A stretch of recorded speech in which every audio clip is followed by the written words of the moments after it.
Good morning my dear all students. So आज इस video में हम एक बहुत इंपॉर्टेंट टॉपिक को डिस्कस करेंगे और ये टॉपिक 7th क्लास का टॉपिक है जो है पूरक कोण और संपूरक कोण। पूरक कोण और संपूरक कोण। आपको याद रखना है कि पूरक कोणों का योग टोटल कितना होता है? पूरक कोणों का योग टोटल कितना होता है? पूरक कोणों का योग कितना होता है? 90 डिग्री। और संपूरक कोणों का योग कितना होता है? संपूरक कोणों का योग कितना होता है? संपूरक कोणों का योग कितना होता है? 180 डिग्री। पूरक कोणों का योग, पूरक कोणों का योग, संपूरक कोणों का योग। आपको पेपर में कैसे आएगा? पेपर में पूछेगा कि कोई एंगल दिया होगा 40 डिग्री और बोलेगा इसका पूरक कोण बताइए। इसका तो आपको क्या करना है, कितना इसके अंदर जोड़ दें, कितने डिग्री इसमें जोड़ दें कि 90 आ जाए। कितना जोड़ना पड़ेगा? कितना जोड़ना पड़ेगा? यानी कोण 50, यानी कि 40 जमा 50 हो गया कितना? 90 डिग्री। पूरक कोण आप अगर याद रखेंगे, पूरक कोण का योग 90 डिग्री होता है तो दूसरा कोण आपको ज्ञात करने में आसानी होगी। अब आप लोग बताइएगा, अगर कोई आपको एग्जाम में दे दिया एंगल 20 तो और बोला इसका पूरक कोण बताइए, तो इसका अगर आपको पूरक कोण बताना होगा तो आप कितना बताएंगे? कितना बताएंगे? ध्यान से देखो, 20 है, कितना जोड़ेंगे?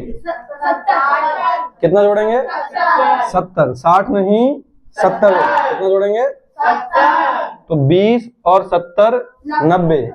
तो 20 का पूरक कोण है 70 और वो बन जाएगा 90। तो आप बताइए 45 डिग्री का पूरक कोण कितना होगा? 45 डिग्री का पूरक कोण कितना होगा? आप सोचिए और बताइएगा, कमेंट में आंसर दीजिएगा। तब तक हम चलते हैं संपूरक कोण की तरफ।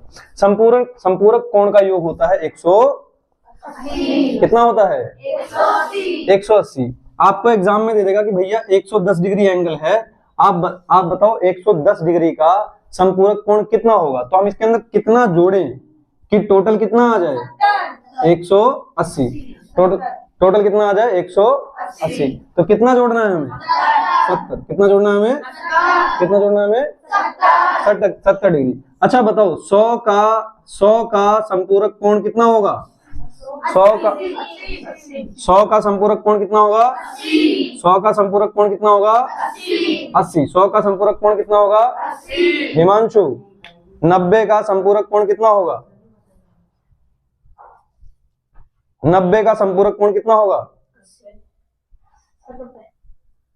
90 का संपूरक कोण कितना होगा? 90 का संपूरक कोण कितना होगा? कितना होगा? कितना होगा? कितना होगा? 90। अच्छा बताओ 50 का संपूरक कोण कितना होगा? 50 का संपूरक कोण कितना होगा? 50 का संपूरक 50 का संपूरक 130। 120 नहीं 130। बच्चों जमा करना आना चाहिए तुम्हें। मैंने पूछा 50 का पूछा था, तो 50 का संपूरक कोण यहां पर आप 180 आना चाहिए ना टोटल, तो आपको यहां पे 130 जोड़ना पड़ेगा। बस आपको ये याद रखना है कि पूरक कोण जो होता है वो दो एंगल होते हैं, उसमें उसका टोटल 90 डिग्री होता है और यहाँ टोटल 180 डिग्री होता है। सो हम मिलेंगे ऐसी ही एक अगली वीडियो के अंदर। Till then have fun, take care, shine bright and grow happy. Bye bye.